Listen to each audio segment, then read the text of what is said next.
They found Eleanor Dace tangled in 24 silk ribbons at the base of the Brockhaven Maypole during the May Day dress rehearsal, her throat crushed by a double reef hitch while 50 spectators cheered what they believed to be a dramatic finale to the Whitsun Cross dance. The police arrested her fiancé within 3 hours, completely missing the 6 ribbon colors that held the true key to her death. The pattern she was weaving before she fell was not a decorative folk dance at all, but a 12-step mathematical cipher spelling out the exact location of a hidden 1890 Willin vault for beneath the chapel crypt, and the person who strangled her was the cousin who had spent 10 years pretending the cipher didn't exist.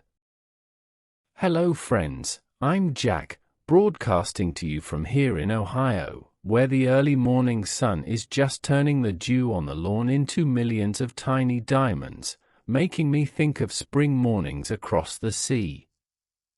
Welcome back to Midnight Pages. Tonight's story takes us to the Derbyshire hills in early May, to an ancient village where May Day ribbons held a secret worth killing for. Before we begin, I'd love to ask you a small question in the comments below. Have you ever discovered an old family secret, a hidden letter, or a forgotten heirloom that completely changed how you saw your family's past? Settle back into your chair, make yourself comfortable, and let us wander into the sunlit village of Brockhaven. Chapter 1: The Last Dance. The village of Brockhaven was renowned throughout the Peak District for its stone architecture, its ancient churchyard yews, and the cold clarity of its mountain springs. In the late spring rain, the grey limestone cottages glinted like polished pewter under the silver sky, and the sound of rushing water from the high hill feeds was a constant background melody to village life. The inhabitants were proud, slow-spoken people who traced their lineages back to the lead miners and tenant farmers of the 17th century, preserving old customs with a stubborn devotion that resisted all modern innovations.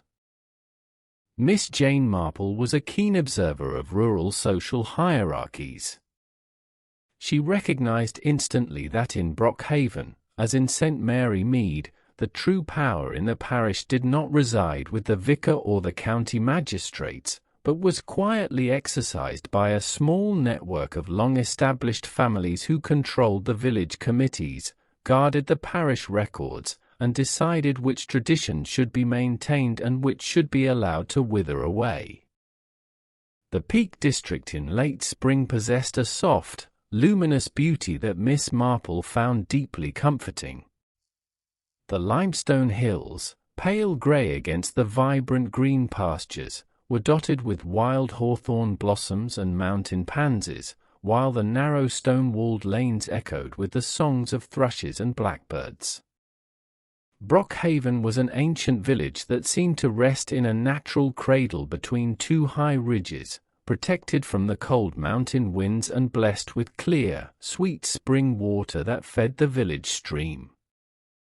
The vicarage lawn was a broad expanse of velvet turf that had been rolled and mown for 2 centuries. Surrounding the lawn were giant copper beech trees whose dark red leaves cast dappled shadows across the grass, while the vicarage itself, a handsome queen and building of red brick with white sash windows, stood looking on like a benevolent guardian of parish traditions. The Dace family had lived at Northfield Grange since the middle of the 17th century, occupying a prominent place in the social and agricultural history of Brockhaven. Old Nathaniel Dace, who had died in 1890, was remembered as a man of eccentric habits, deep antiquarian learning, and an intense distrust of legal offices.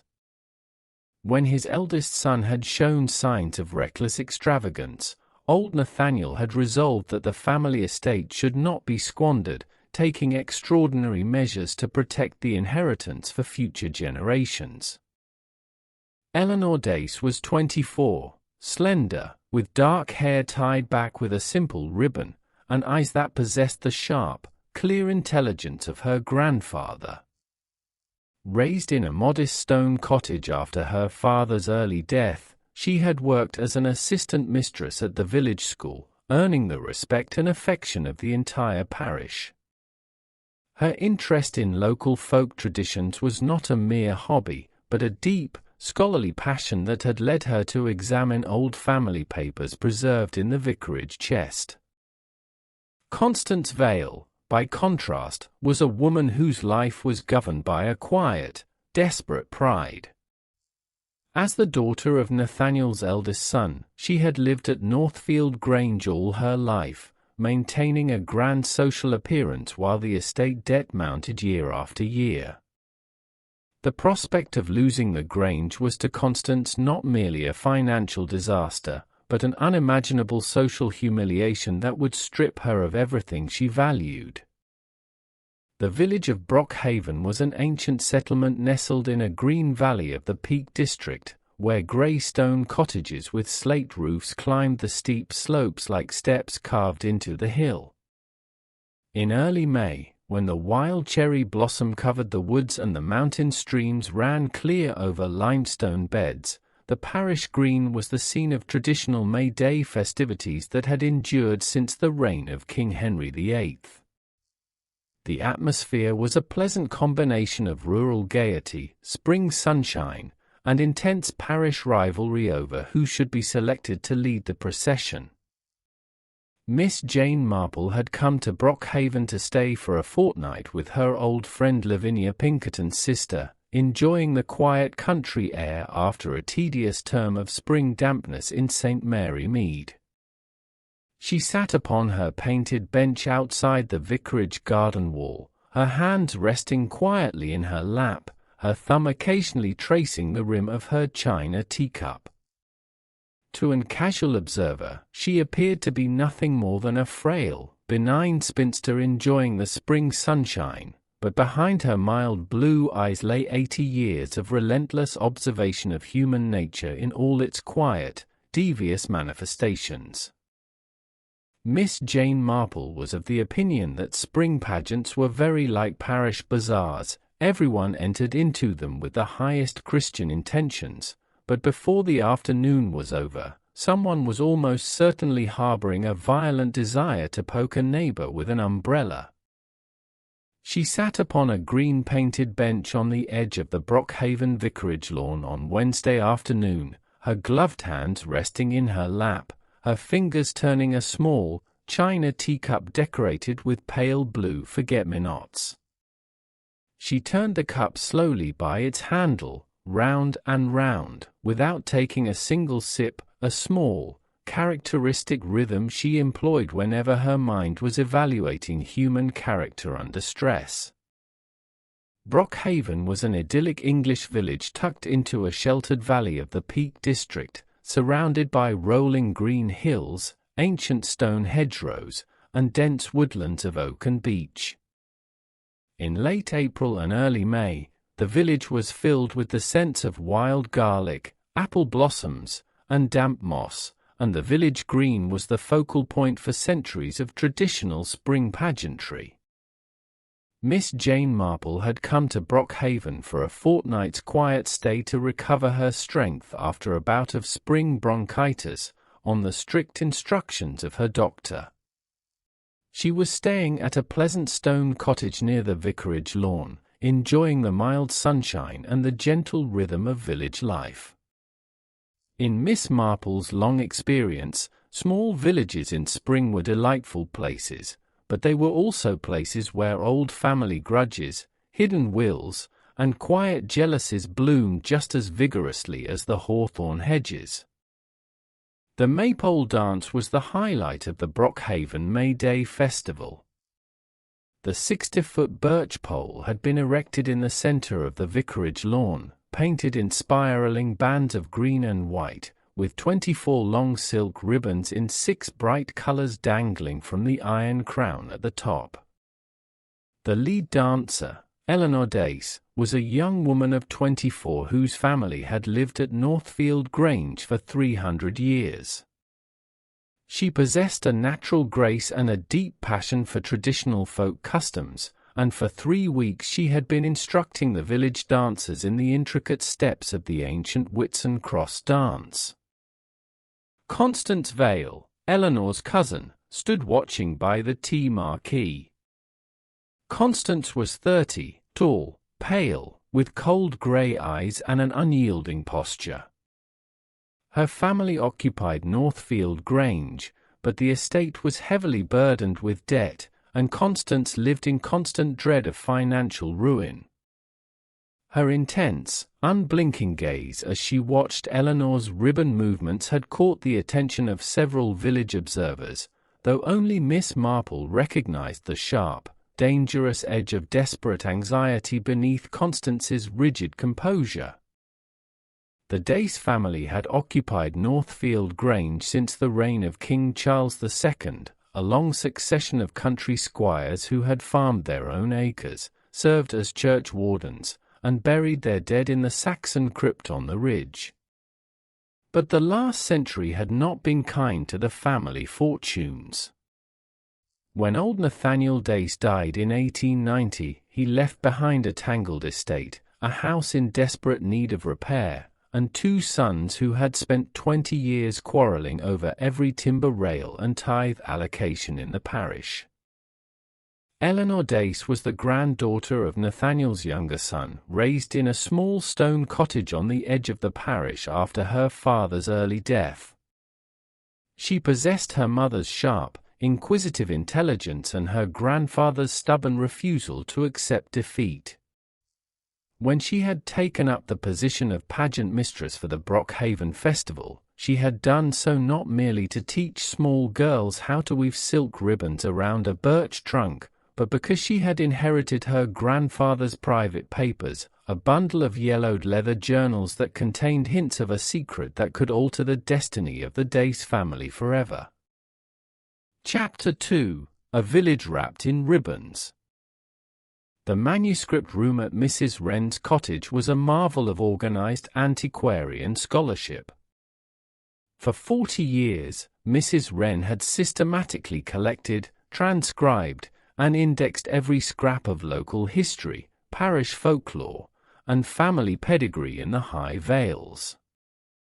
Her card index, contained in 6 long oak drawers, listed over 3,000 individual entries, ranging from 17th century witch trials to 19th century sheep-dipping disputes. The 1792 volume The Folk Customs and Ancient Weavings of the High Vales had been written by the Reverend Timothy Copplestone, a former vicar of Brockhaven who had spent 30 years recording the secret ciphers of the local gentry. Copplestone noted that during the English Civil War, when royalist families faced sequestration of their estates by parliamentary commissioners, secret wills and land transfers were frequently encoded into traditional May Day ribbon dances, allowing property rights to be transmitted verbally without leaving written deeds for parliamentarian searchers to confiscate.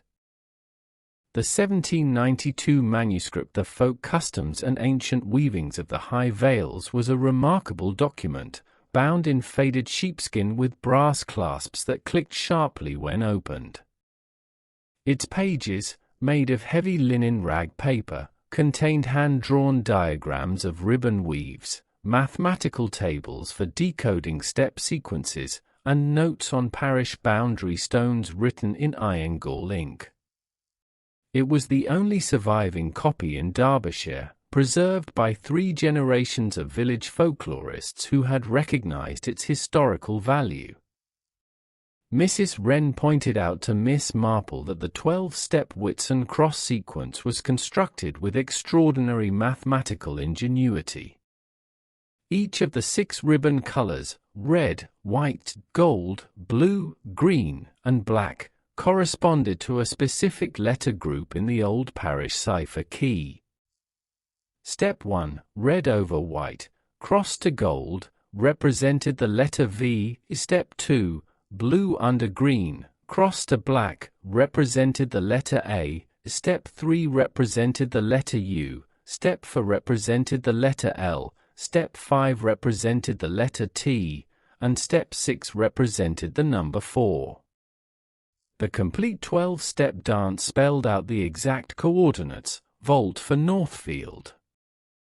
The Maypole dance in Peak District villages was far more than a cheerful spring amusement. It was a living fragment of ancient English pageantry that had survived through centuries of social change. The 60-foot birch pole, erected every April in the center of the vicarage lawn, was painted with spiraling bands of green and white, topped by a heavy iron crown from which 24 long silk ribbons descended. Mrs. Wren's research into 18th-century folk ciphers had revealed that prominent families in the High Vales frequently used ribbon patterns to record secret property boundaries. The Whitsun Cross was a 12-step sequence using 6 distinct ribbon colors: red, white, gold, blue, green, and black. Each step required specific dancers to cross over, under, and around one another in a precise mathematical order, creating a physical lattice on the wooden shaft that spelled out a message. When Eleanor Dace discovered her grandfather's notes 3 weeks before May Day, she realized that the Whitsun Cross was a coded cipher pointing to vault for in the Saxon crypt beneath Northfield Chapel. Recognizing the immense importance of the discovery, she had begun practicing the steps in secret, determined to demonstrate the true cipher before the assembled village on May Day morning. The parlor at Mrs. Wren's cottage was a sanctuary of local folklore and historical records. Sunlight filtered through small diamond-paned windows, illuminating shelves crowded with leather-bound county histories, parish registers, and hand-drawn maps of the High Vales. On the small oak table by the hearth lay Mrs. Wren's prized 1792 manuscript, its yellowed pages filled with intricate diagrams of ribbon weaves, heraldic ciphers, and parish boundary marks. Mrs. Wren was a woman of 55 whose passion for local antiquities was matched only by her generosity of spirit. She explained to Miss Marple that in the 18th century, when legal land registry offices were distant and expensive, prominent families often recorded their private inheritance arrangements in traditional folk dances. The Whitsun Cross was a 12-step sequence using 6 ribbon colors: red, white, gold, blue, green, and black.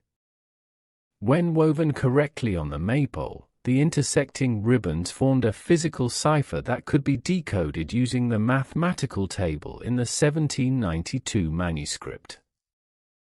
On Wednesday afternoon, the day before the grand pageant, Brockhaven was bathed in warm spring sunshine. The high street was decorated with garlands of white hawthorn and yellow primroses, and bright bunting hung from every stone cottage eaves. Miss Marple sat in the sunlit parlor of her cottage, sharing afternoon tea with Mrs. Wren, the village folklorist and parish historian. Mrs. Wren was a woman of immense enthusiasm who spent her life researching local traditions, parish registers, and ancient folk ciphers. On the tea table lay her prized possession, a yellowed 1792 manuscript titled The Folk Customs and Ancient Weavings of the High Vales. Mrs. Wren's cottage was a tiny, stone-roofed building perched near the village stream, its garden filled with lavender, sweet marjoram, and climbing white roses. Inside, every wall was lined with open bookshelves sagging under the weight of county histories, parish registers, and leather-bound volumes on folk customs. The old families of the High Vales were extraordinarily secretive, Miss Marple, Mrs. Wren remarked, pouring a second cup of tea from her painted earthenware pot. In the 18th century, when land deeds were frequently stolen or forged during political unrest, families used the annual spring festivals to record their private arrangements. A ribbon weave executed in public before 300 witnesses was a living document, one that could never be altered without every elderly woman in the parish noticing that the steps were wrong. Mrs. Wren explained to Miss Marple that in the 17th and 18th centuries, before official land registry maps were commonplace, prominent local families often encoded property boundaries and inheritance instructions into traditional maypole ribbon weaves. The Whitsun Cross was a 12-step sequence using 6 distinct ribbon colors: red, white, gold, blue, green, and black. Each step was a precise combination of over, under, and cross movements that, when decoded with the parish key, spelled out a secret message. Step 1. Mrs. Wren demonstrated with 6 strands of silk thread on her tea tray, is red over white, cross to gold. Step 2 is blue under green, cross to black. In the 1792 cipher key, red represents the family vault, white represents Northfield Ridge, and gold represents the 4th chamber.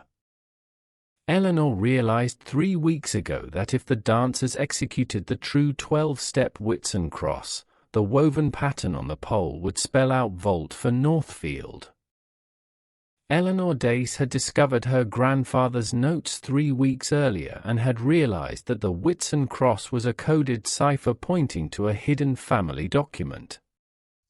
She had enlisted Mrs. Wren's help to decode the sequence, but had kept her progress quiet while she searched for the second page of the key, a page contained only in Mrs. Wren's rare 1792 volume. Chapter 3: The Whitsun Cross. The 60-foot birch maple stood in the exact center of the vicarage lawn, mounted into a deep stone socket that had been carved out of the bedrock in 1720. The timber shaft had been peeled, planed smooth, and oiled with linseed every spring to protect the wood from rain rot.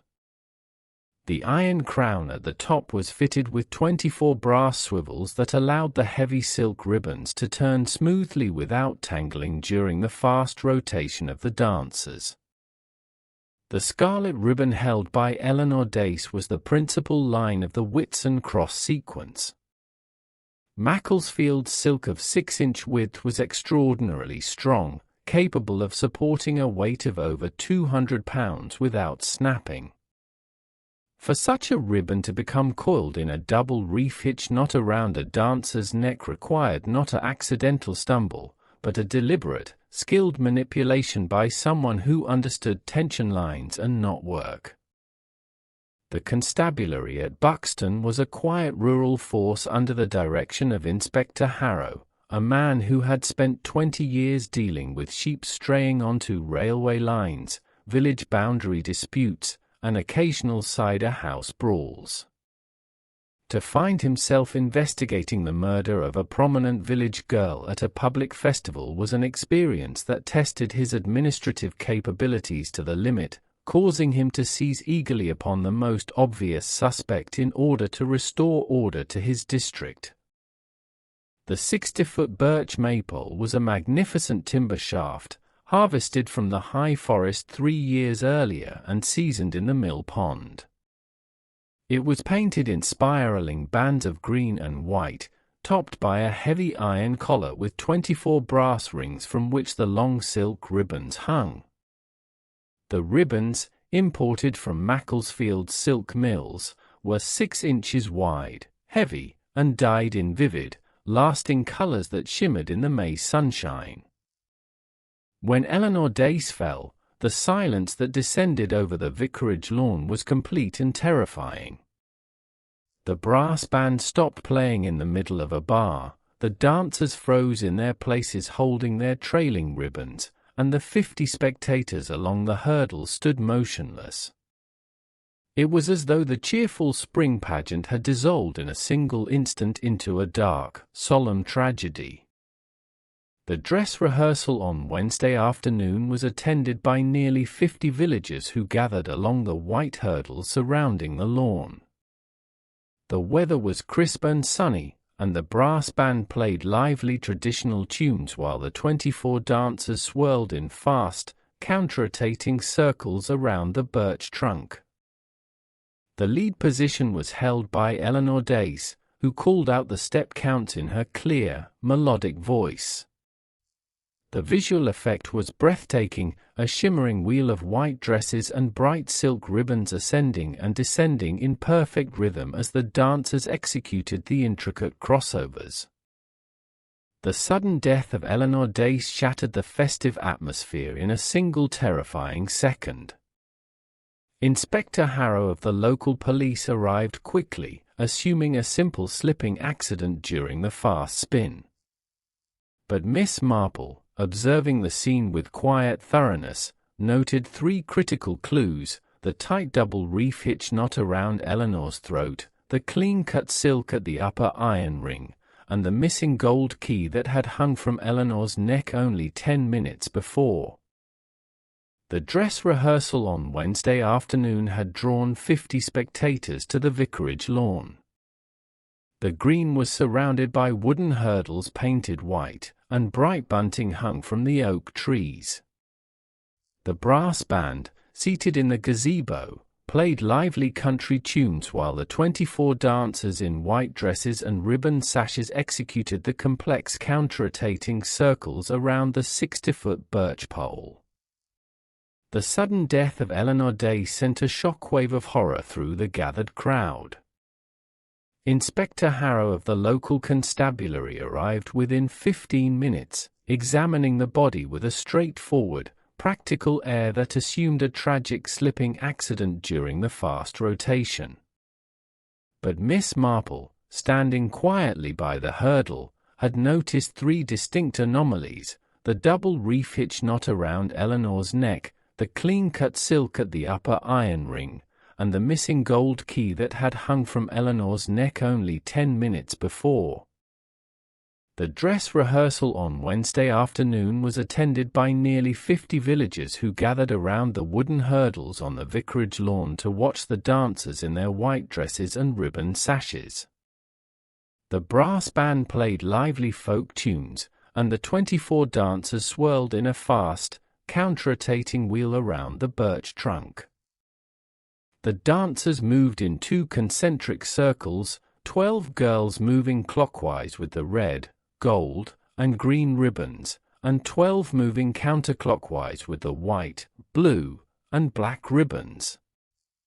The visual effect was breathtaking, a shimmering lattice of colored silk descending down the painted shaft as the dancers crossed over, under, and around one another in perfect cadence.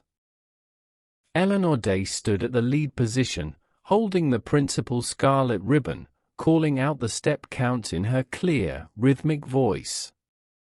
Over red, under white, cross to gold. Step 4, turn to the north.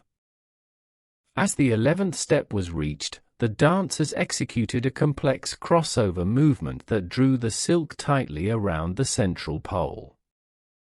The sudden screech of the cornet and the scream that followed shattered the festive atmosphere. Eleanor Dace lay still in the long grass at the base of the pole, her body tangled in silk. Inspector Harrow of the local constabulary arrived quickly, assuming the death was a tragic accident caused by a tripping dancer during the fast rotation.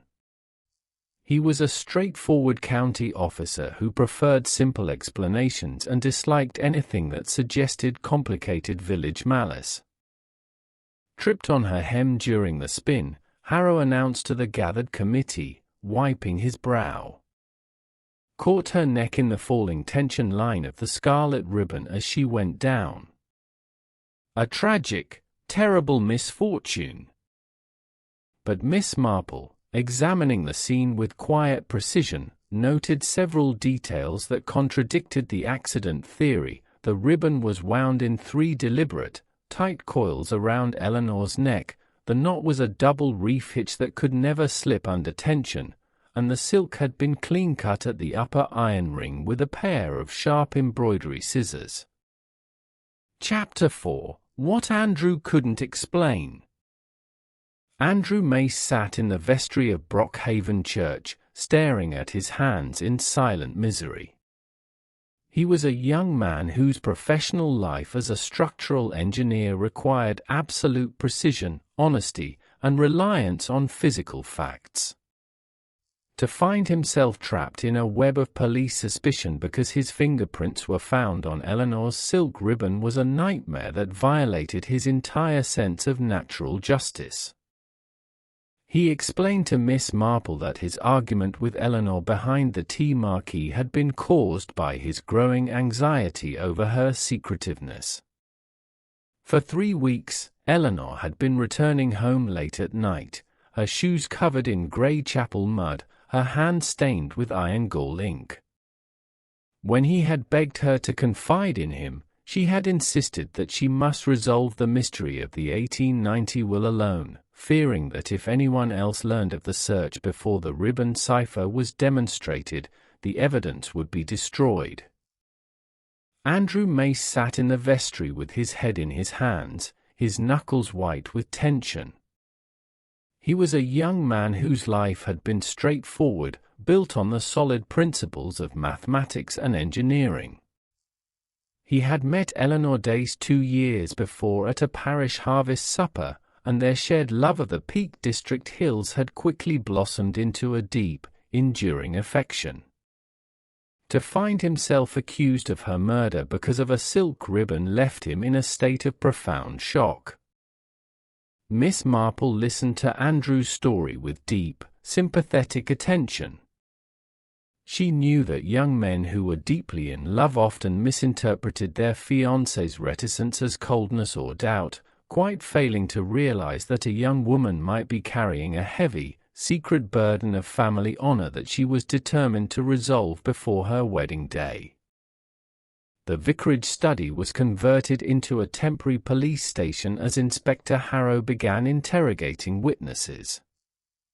Harrow focused his suspicion immediately on Andrew Mace, Eleanor's fiancé, a young engineer from Buxton whose fingerprints were found on the dancing ribbons.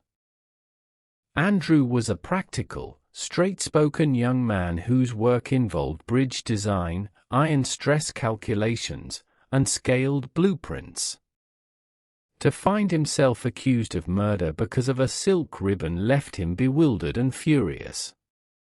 He admitted to arguing with Eleanor behind the tea marquee half an hour before her death, explaining that Eleanor had been evasive and secretive for 3 weeks, making midnight visits to the chapel ruins without explanation.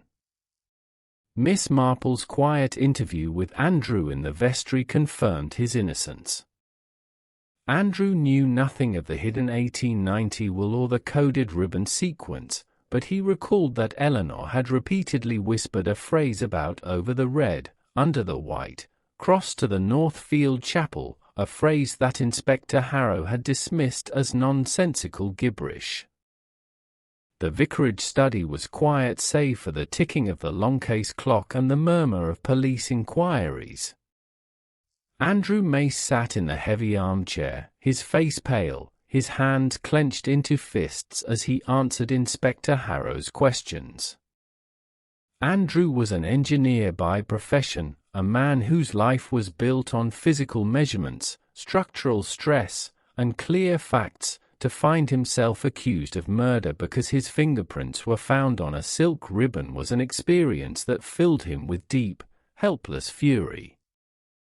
Miss Marple's interview with Andrew in the vestry revealed the deep emotional tension that had existed between Andrew and Eleanor during the preceding weeks. Eleanor had been secretive, making midnight visits to the ruined chapel on Northfield Ridge and consulting ancient manuscripts in secret. Andrew had mistaken her reticence for growing coldness toward their engagement, leading to their heated argument behind the tea marquee half an hour before the rehearsal, an argument that Inspector Harrow had seized upon as proof of motive. The vicarage study was converted into a temporary police office as Inspector Harrow began interviewing witnesses. Harrow quickly focused his suspicion on Andrew Mace, Eleanor's fiancé, a young engineer from Buxton. Andrew had been seen arguing with Eleanor behind the tea marquee half an hour before her death, and his fingerprints were found on her silk dancing ribbons. Andrew Mace was an engineer by trade, a practical, straight-spoken young man whose mind was accustomed to stress tolerances, iron rivets, and scaled blueprints. To find himself trapped in a web of village suspicion over a silk ribbon was an experience that left him feeling bewildered and profoundly angry. "She wouldn't let me see the papers, Miss Marple," Andrew said, his voice raw with emotion as he sat in the vestry. "She said if her cousin Constance got wind of what she was searching for before the key was complete, Constance would move heaven and earth to stop her. I thought Eleanor was keeping secrets from me because she was having doubts about our marriage. If I'd only known what she was really doing, I would have walked up to that chapel crypt with her every night with a lantern." In a quiet interview in the vestry, Miss Marple spoke with Andrew. The young man was overwhelmed with grief, explaining that he had argued with Eleanor because she had been secretive and evasive for 3 weeks, making midnight visits to the old chapel ruins on the ridge without explanation.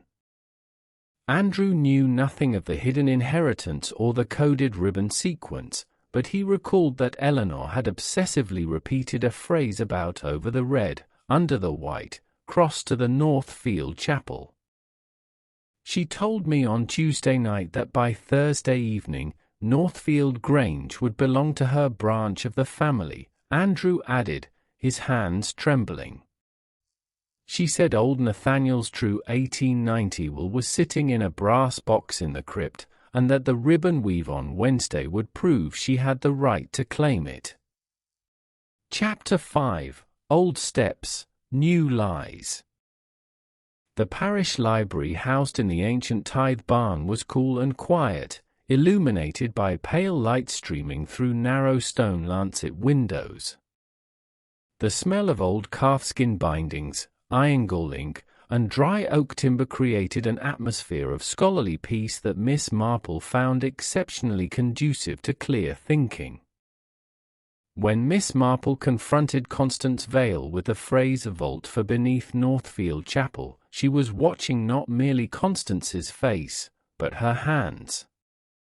Constance's right hand gave a violent, involuntary jerk that knocked her silver pencil off the table, while her left hand clutched her lace handkerchief until her knuckles turned white. It was a physical reaction that Miss Marple had seen many times before, the sudden, uncontrollable panic of a person whose hidden guilt has been touched in public. The parish tithe barn was a magnificent medieval structure built of grey limestone, its high oak roof supported by massive cruck beams black with 5 centuries of age. Inside, the air was cool, quiet, and filled with the dry, comforting smell of old paper and leather bindings. It was the ideal environment for quiet historical research, far removed from the emotional turmoil of the village green. When Miss Marple confronted Constance Vale with the phrase "a vault for beneath Northfield Chapel," the sudden physical change in Constance was unmistakable. Her color drained away, her shoulders stiffened into rigid tension, and her gloved hands clutched her handbag so tightly the leather creaked. It was a reaction that spoke far more clearly than any verbal confession. May Day morning arrived with cold, heavy rain that flapped the bunting dismally against the stone walls of Brockhaven. The village green was deserted, the pageant cancelled, and the great Maypole stood solitary in the downpour.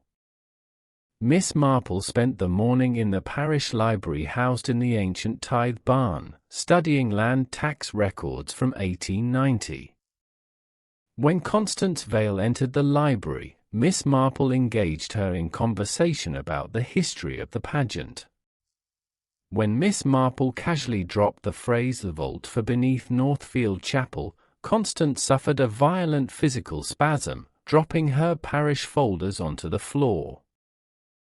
Miss Marple recognized Constance's reaction as the exact psychological parallel of young Arthur Pendleton at St. Mary Mead 40 years before, a person whose sudden, overfamiliar panic when shown a hidden symbol betrayed their secret knowledge of a crime.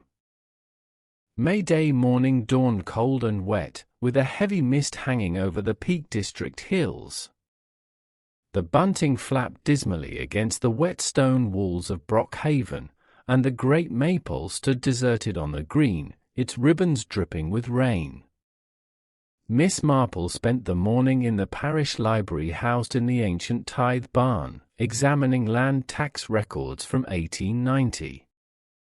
When Constance Vale entered the library carrying parish committee folders, Miss Marple engaged her in conversation about the history of the pageant. When Miss Marple casually dropped the phrase "vault for beneath Northfield Chapel," Constance reacted with a sharp, violent spasm, dropping her papers onto the stone floor. Miss Marple recognized the reaction instantly as the exact psychological parallel of young Arthur Pendleton at St. Mary Mead 40 years before, a person whose sudden, overfamiliar panic when shown a hidden symbol betrayed their secret knowledge of a crime. May Day morning brought a heavy, cold rain that flapped the bunting dismally against the stone walls. Brockhaven was hushed, the pageant cancelled, and the great Maypole stood solitary on the green. The parish library at Brockhaven was housed in the old tithe barn, a vast oak-beamed structure with narrow lancet windows that let in pale, watery shafts of May sunshine. The air inside smelled of ancient parchment, iron-gall ink, and damp wool. Miss Marple sat at her corner table, her spectacles resting on her nose, slowly turning the heavy rag-paper pages of the 1884 Parish Land Survey. Her mind was sifting through the behavioral details she had observed since her arrival in the village. Constance Vale's posture, her rigid hands, her sudden, excessive defense of the modern Midsummer Spiral dance, all of these were pieces of a psychological puzzle that fit together with absolute, mathematical precision. Miss Marple spent the morning in the parish library, studying the 1884 land survey and local tax records. When Constance Vale entered the library, Miss Marple subtly confronted her, mentioning the Midsummer Spiral, a modern, simplified dance introduced 10 years earlier by Constance's mother, versus the old Whitsun Cross. When Miss Marple casually dropped the phrase "la vault for beneath the Northfield Chapel crypt," Constance reacted with a sharp, violent spasm, dropping her parish folders to the floor. Miss Marple recognized Constance's reaction as the precise parallel of young Arthur Pendleton at St. Mary Mead 40 years before. Arthur Pendleton had been a young man of immaculate appearance who had expressed the most intense, overfamiliar horror when shown a brass-bound sea-chest key found in the church pond, a key he claimed never to have seen before, quite forgetting that he had described its precise 3-notched bit to the blacksmith 2 days earlier. People who reacted with sudden, violent panic when shown a hidden symbol were almost always people whose secret guilt had just been touched by the light. Chapter 6: The Folklorist's Fall. The assault on Mrs. Wren at 2 o'clock on Thursday afternoon sent a wave of shock and anger through Brockhaven. Mrs. Wren was a gentle, quiet woman who was loved by the entire parish for her kindness and historical knowledge. To see her parlour ransacked and her manuscript damaged was considered a personal outrage by every household in the village. Inspector Harrow's assumption of a simple housebreaking was quickly disproved by Miss Marple's systematic examination of the room. The intruder had ignored a silver teapot, a box of gold guineas, and a drawer containing £50 of parish pageant funds, focusing exclusively on tearing out page 47 of the 1792 manuscript, the page containing the mathematical decoding matrix for the Whitsun Cross cipher. The assault on Mrs. Wren demonstrated a level of ruthless calculation that shocked the quiet parish of Brockhaven. Mrs. Wren was a gentle, elderly lady who had spent her life assisting her neighbors and recording village traditions. To see her parlor turned upside down and her manuscript destroyed was an outrage that united the entire community in anger. Miss Marple's discovery of the 3 green silk threads on the brass fender provided the vital clue that Inspector Harrow had overlooked.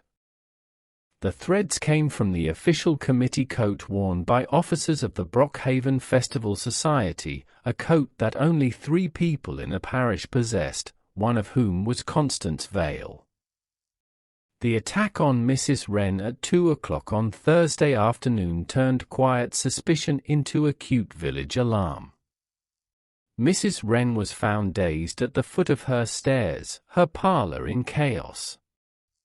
Inspector Harrow assumed a simple burglary for parish funds, but Miss Marple pointed out that the money tin was untouched, whereas page 47 of the 1792 folklore manuscript, the page containing the ribbon decoding key, had been torn out and stolen.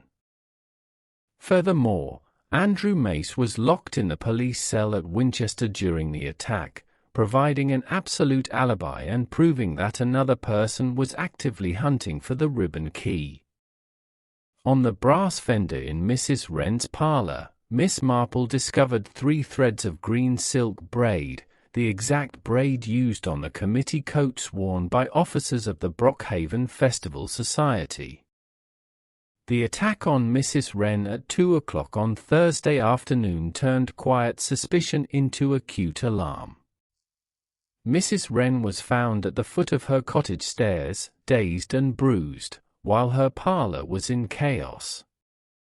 Inspector Harrow assumed a simple burglary for parish funds, but Miss Marple demonstrated that the money tin was untouched while page 47 of the 1792 folklore manuscript, the page containing the ribbon cipher key, had been torn out and stolen. Furthermore, Andrew Mace was locked in the police cell at Winchester during the attack, providing an absolute alibi and proving beyond doubt that another person was actively searching for the ribbon key. On the brass fender in Mrs. Wren's parlor, Miss Marple discovered 3 threads of green silk braid, the exact braid used on the committee coats worn by officers of the Brockhaven Festival Society. At 2 o'clock on Thursday afternoon, the case escalated dramatically when Mrs. Wren was found unconscious at the foot of her cottage stairs by the milkman. Her parlor had been searched, drawers pulled out, and manuscripts scattered across the floor. Inspector Harrow suspected a burglary for parish history funds, but Miss Marple pointed out that the money tin on the mantelpiece was untouched, whereas Mrs. Wren's rare 1792 volume, containing the second page of the ribbon key, was missing. Furthermore, Andrew Mace had been locked in the police holding cell at Winchester during the attack, giving him an absolute alibi and proving that another person was actively hunting for the ribbon key. Miss Marple examined the scene of the attack with quiet thoroughness. On the brass fender in Mrs. Wren's parlor lay a small scrap of dried mud containing 3 distinct threads of green silk braid, the exact braid used on the collar of the official committee coats worn by the officers of the Brockhaven Festival Society. The intruder was not looking for silver spoons or parish cash, Inspector Harrow, Miss Marple observed gently, pointing her umbrella at the scattered papers on the rug. The intruder was looking for page 47 of the 1792 manuscript, the page that contains the mathematical decoding table for the Whitsun Cross. Chapter 7: The Midsummer Spiral. Standing on the deserted green in the cool May drizzle, Miss Marple looked up at the solitary Maypole. She reconstructed the long chain of family deception that had led to Eleanor's death. Old Nathaniel Dace had executed his secret 1890 will to protect Northfield Grange from his extravagant eldest son, encoding the vault location into the traditional Whitsun Cross dance. When Constance Vale's mother had realized 10 years earlier that local antiquarians were beginning to decode the old ribbon steps, she had quietly introduced the Midsummer Spiral, a modern, simplified dance that eliminated the crossover steps entirely. It was a deliberate, calculating attempt to erase the old cipher from village memory, ensuring that vault 4 would remain hidden forever and that Constance's family would retain illegal possession of the Grange. Standing on the empty green as the rain cleared, Miss Marple looked up at the quiet Maypole. She realized that the introduction of the Midsummer Spiral 10 years earlier was not a harmless artistic variation, but a cold, deliberate attempt by Constance's mother to suppress the old cipher and ensure that Vault 4 remained undiscovered forever. Old Nathaniel Dace had trusted in the enduring continuity of English village traditions. He had believed that as long as the Maypole stood on Brockhaven Green and the young people danced the Whitsun Cross every spring, his secret would remain safe until a worthy descendant came forward to claim the Grange. Standing on the wet common on Thursday afternoon, Miss Marple looked up at the solitary Maypole. She reconstructed old Nathaniel Dace's reasoning in 1890, knowing his eldest son was greedy and capable of destroying a true will. Nathaniel had encoded his inheritance instructions into the Whitsun Cross dance, trusting that a future descendant would decode the steps and claim Vault 4. 10 years earlier, Constance Vale's mother had realized that local historians were studying the Whitsun Cross, and had quietly introduced the Midsummer Spiral, a modern, simplified dance that eliminated the crossover steps entirely. It was a deliberate attempt to erase the old cipher from village memory, ensuring that no one would ever decode the steps that led to Vault 4. Standing on the empty village green in the cool May air, Miss Marple looked up at the towering Maypole. The 60-foot birch trunk stood rigid against the grey sky, its long ribbons hanging limply in the rain. She thought of old Nathaniel Dace, sitting in his library 60 years before, carefully working out the Whitsun Cross sequence. Nathaniel had been a man who understood his own family. He knew his eldest son was greedy, unscrupulous, and capable of suppressing a true will if it fell into his hands. And so Nathaniel had entrusted his secret not to a lawyer's vault in Buxton, but to the living memory of the village dancers, a secret that would be performed year after year under the open sky until a Dace descendant arrived who possessed the wit to read the ribbons. Miss Marple returned to the empty green on Thursday afternoon as the rain cleared. Standing by the Maypole, she reviewed the Whitsun Cross sequence in her notebook: red, white, gold, over cross under, positions 1, 4, 7. Combining this with the parish land survey, she realized the code pointed to Vault 4 in the Saxon crypt beneath the ruined Northfield chapel. 10 years earlier, when Constance Vale's mother had realized that the old Whitsun Cross dance was being studied by local historians, she had quietly introduced the Midsummer Spiral, a decoy pattern that used only 4 ribbon colors and eliminated the crossover steps entirely. It was a deliberate attempt to erase the old cipher from village memory, ensuring that no one would ever decode the steps that led to Vault 4. Chapter 8: Vault for Northfield. The track leading up to the ruined Saxon chapel on Northfield Ridge was steep, narrow, and slippery with wet clay. Shadowed by ancient, gnarled yew trees whose roots bound the limestone rock, the chapel ruin stood looking out over the entire Brockhaven Valley, a lonely, ancient place where wind whistled through empty Gothic arches. The crypt beneath the chancel was reached by a flight of stone steps green with algae. Inside Vault 4, resting beside an ancient lead coffin, lay the brass-bound oak box containing Nathaniel Dace's true 1890 will. On the damp stone floor, Miss Marple found a clear impression of a lady's shoe with a narrow serrated rubber heel, the exact heel pattern of Constance Vale's walking shoes. The Northfield Chapel crypt was one of the oldest surviving ecclesiastical structures in the High Vales, its heavy stone arches dating back to the late 10th century. For 300 years, the Dace family had buried their dead beneath its stone flags, placing lead coffins in walled recesses along the north side. The air inside was perpetually cold, smelling of ancient damp limestone, black mold, and turned earth. The Saxon crypt beneath Northfield Chapel was an ancient subterranean chamber carved into the limestone bedrock in the 10th century. Its low vaulted ceiling was supported by squat stone pillars covered in green moss, and the air was thick with the chill of underground stone and centuries of damp earth. Vault 4 was a small arched recess set into the north wall of the crypt, closed by a heavy iron door fitted with a brass lock.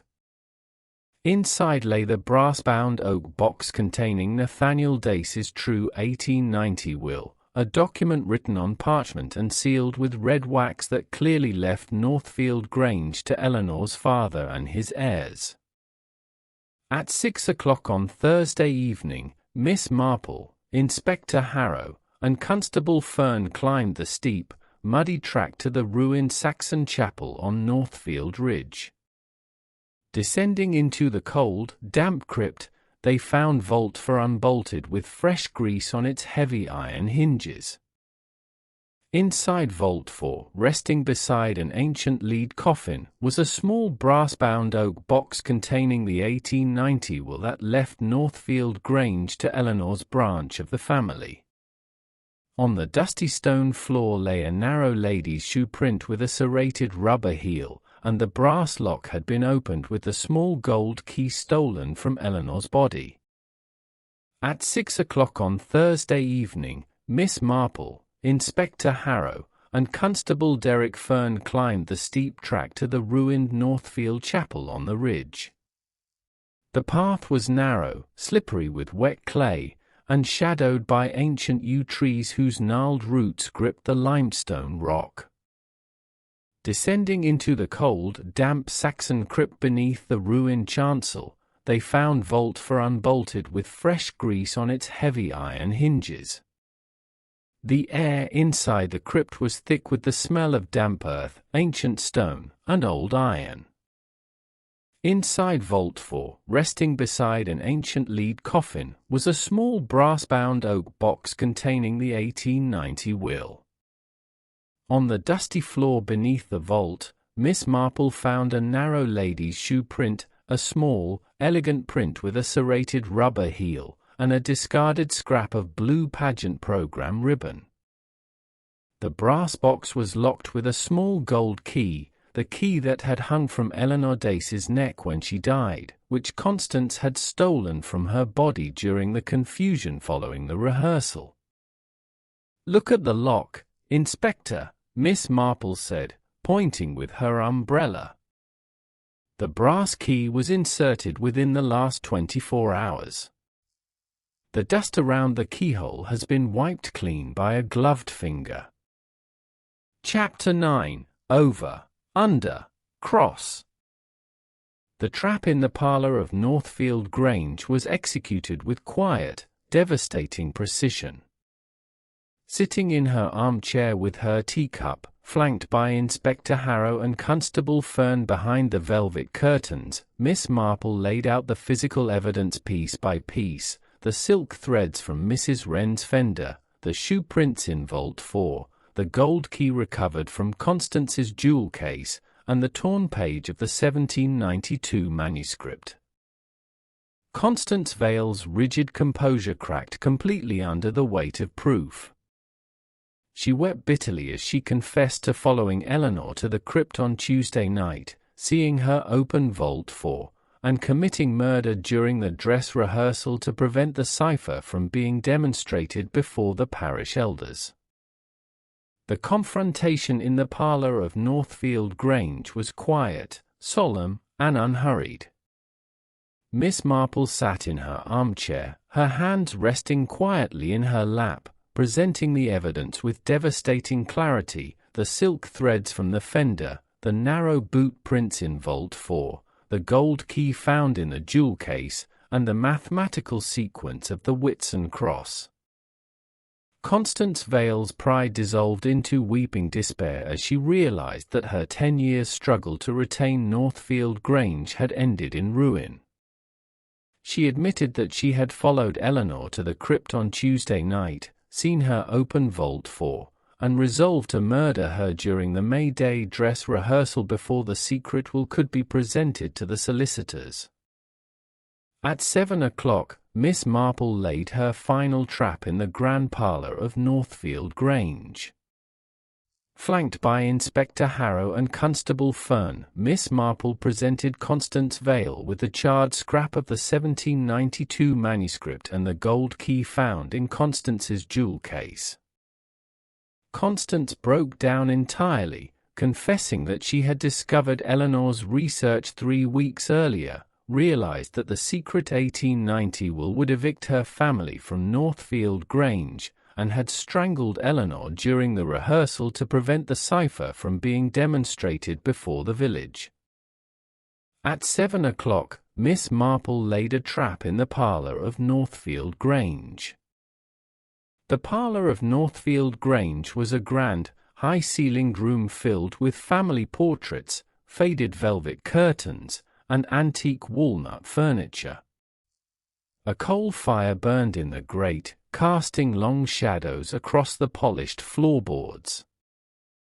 Sitting with her teacup, flanked by Inspector Harrow and Constable Fern behind the velvet curtains, Miss Marple presented Constance Vale with a charred 1792 folklore book, recovered from Mrs. Wren's scullery stove, and the gold key found in Constance's jewel case. "You see, Constance," Miss Marple said, her voice dropping into that quiet, inescapable register of truth, "Eleanor did not die because she tripped over her dancing shoes. She died because she was about to decode the Whitsun Cross before 50 witnesses on May Day morning. When she reached step 11, you stepped behind the pole under cover of the crowd, slipped the scarlet ribbon around her neck, tied the reef hitch, and pulled." Constance broke down, her rigid composure cracking into sobbing raggedness. She confessed that she had discovered Eleanor's research 3 weeks earlier, realized that the secret 1890 will left Northfield Grange to Eleanor's branch of the family, and committed murder to prevent her family from being evicted into poverty. Inspector Harrow placed Constance under arrest for murder. Chapter 10. The Last Ribbon. By 10 o'clock on Thursday evening, the spring full moon rode high in a clear, starry sky above the Peak District Downs, casting a brilliant silver light over the stone cottages and quiet green of Brockhaven. The rain had ceased, and the cold night air was filled with the sweet scent of hawthorn blossoms and wet grass. Miss Marple stood by her cottage gate, watching a single scarlet ribbon lift in the gentle night breeze, turning over, under, and cross in the moonlight before settling peacefully into the dew. She smiled gently, picked up her carpet bag, smoothed her gloves, and walked down the quiet lane toward the morning train. By 10 o'clock on Thursday evening, the spring full moon rode high above the Peak District Downs, illuminating the stone cottages and quiet green of Brockhaven in silver light. The rain had ceased entirely, and the air was fresh, cool, and sweet with the scent of wet grass and hawthorn blossoms. Miss Marple stood at her cottage gate, looking across the lawn toward the Maypole. As a gentle night breeze came off the ridge, a single scarlet ribbon lifted from the grass, turned gracefully in the moonlight, over, under, and cross, and settled peacefully into the dew. Miss Marple smiled softly, picked up her carpet bag, and walked down the quiet lane toward the morning train.